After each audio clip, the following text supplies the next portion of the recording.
৬৭ foot উঁচু এই মূর্তি। ধামেল থেকে মাত্র ২৭৫ রুপি খরচ করে এই ট্যাক্সিটা ভাড়া করে নিলাম। আর এই ট্যাক্সি থেকে চলে যাব আমরা রিং রোডে, নেপালের কাঠমান্ডু রিং রোড, যেখানে রয়েছে স্বয়ম্ভু বুদ্ধ পার্ক।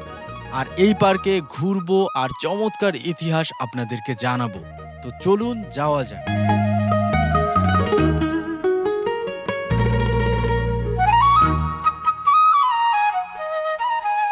ওই বড় বড় পাহাড়। ফাইনালি আমরা বুদ্ধ পার্কে চলে আসছি আর আমরা এখন গেট থেকে সরাসরি উপরে উঠে যাব।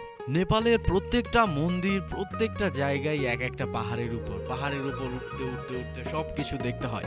কাঠমান্ডুর রিং রোডের পাশেই অবস্থিত এই স্বয়ম্ভু বুদ্ধ পার্ক।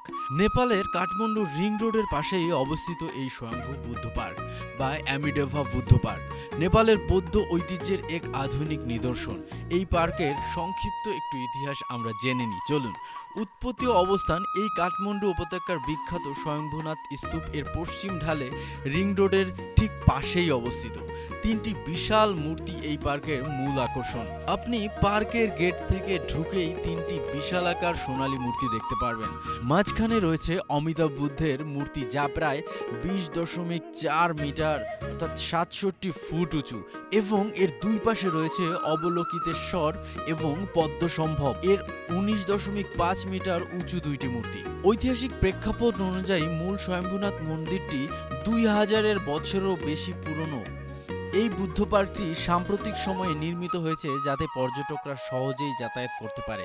এটি স্থানীয় বৌদ্ধ সম্প্রদায়ের দান ও প্রচেষ্টার তৈরি।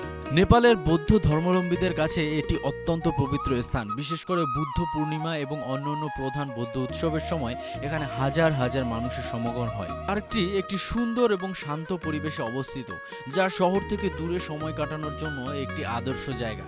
এখানে প্রচুর প্রার্থনা চক্র এবং ছোট ছোট স্তূপ রয়েছে।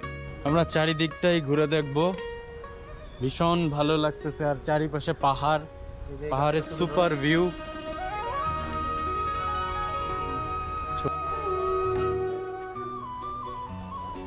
নেপালে আসলে একটা ব্যাপার আপনি অবাক হবেন যে এখানে হিন্দু আর বৌদ্ধরা মনে হয় একই ধর্মের, মানে আলাদা কোনো ব্যাপার নেই। যেখানে বুদ্ধদেবের মূর্তি আছে সেখানে হিন্দুদেরও দেবদেবীর মূর্তি আছে। মানে মনে হয় একই ধর্ম কিন্তু আলাদা আলাদা ভাবে, মানে একই জায়গায় দুই ধর্মের মানুষই উপাসনা করে, একই ধর্ম একটা, এমনটাই মনে হয়। তো বুদ্ধ পার্কে দেখুন কি চমৎকার।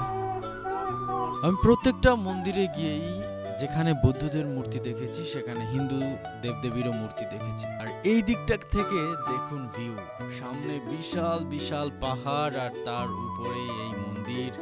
যেদিকে তাকাবেন মুগ্ধ হতে বাধ্য থাকবেন। কি দারুণ প্রকৃতি, কি দারুণ পরিবেশ, আপনাকে মুগ্ধ করে ফেলবে।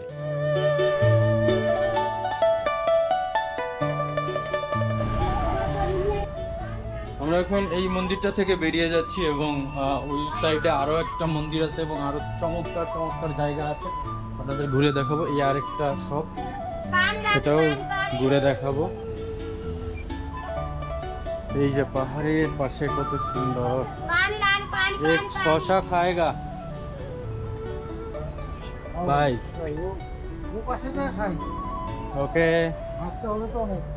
ওকে।